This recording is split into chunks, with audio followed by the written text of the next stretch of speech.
Pertama, ada nggak saksi yang melihat dia bunuh diri? Jawabannya tidak ada. Kalau jawabannya ada, nggak usah dilakukan analisa macam-macam, ada saksinya yang melihat kok dia bunuh diri. Karena tidak ada, maka penyidik mencari dengan menggunakan kacamata yang lain. Kalau ada yang melihat dia bunuh diri, pasti dicegah tuh Pak, sama yang lain. Enggak, ini logika kita. Kalau orang bunuh diri, pasti nyari tempat yang sepi. Pasti nih Pak, umum orang bunuh diri nyari tempat yang sepi. Sebab kalau di tempat yang ramai mau bunuh diri, pasti dicegah. Dengan kembali kepada pertanyaan awal, ada nggak saksi yang melihat dia melakukan bunuh diri? Jawabannya tidak ada. Oleh karena itu maka dirangkailah Pak dengan menggunakan berbagai macam scientific pembuktian. Antara lain dari lapor, kedokteran forensik, olah TKP sampai mengarah kepada data yang tadi sudah saya sampaikan. Kemudian yang kedua, apa tadi pertanyaan keduanya? Ya, kenapa ini kan analisanya si pelaku mengambil lokasi bunuh diri itu di tempat yang sangat terpencil. Oke, baik. Saya sampaikan demikian. Kenapa si pelaku ini analisa Pak ya, mendasari kepada fakta. Analisa mendasari kepada fakta kenapa dia melakukan bunuh diri di tempat yang terpencil. Ya, tempat yang sepi untuk bisa melakukan bunuh diri. Analisa yang kedua. Analisa yang kedua adalah kemungkinan berdasarkan dari pemeriksaan ahli.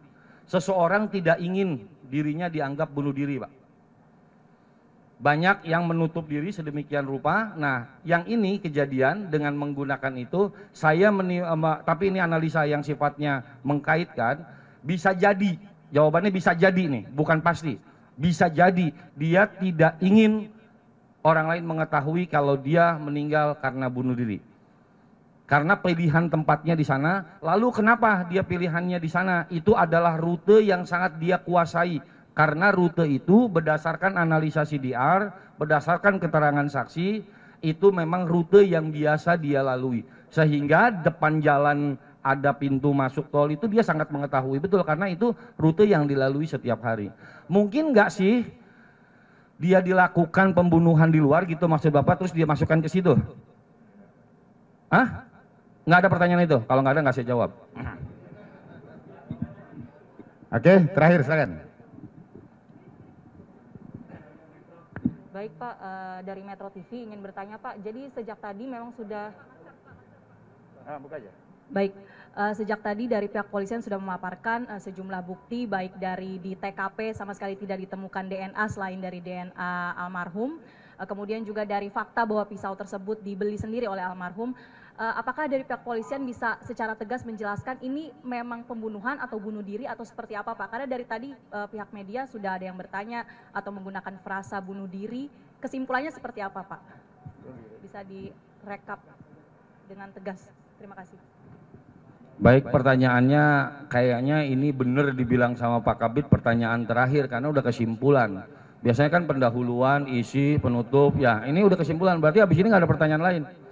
Oke rekan-rekan sekalian, dari beberapa faktor, dari beberapa penjelasan dari TKP, dari keterangan ahli, dari keterangan saksi, dari olah TKP, dari keterangan yang lain, dan bukti petunjuk yang lain, maka penyidik sampai saat ini berkesimpulan bahwa yang bersangkutan diduga kuat melakukan bunuh diri. Lalu bagaimana? Apakah ini perkaranya? Tidak, kami tetap membuka diri kalau memang ada informasi dan lain sebagainya. Tetapi fakta yang kami himpun dari pemeriksaan di TKP, dari olah TKP, dari pemeriksaan saksi, dari keterangan ahli, dari bukti pendukung, dan juga dokumen-dokumen yang lain, maka kami berkesimpulan diduga kuat, bahasanya ya, diduga kuat yang bersangkutan melakukan bunuh diri. Udah kesimpulan, berarti tidak ada pertanyaan lain dong. Ya Bang ya. Siap. Oke teman-teman, terima kasih banyak ya.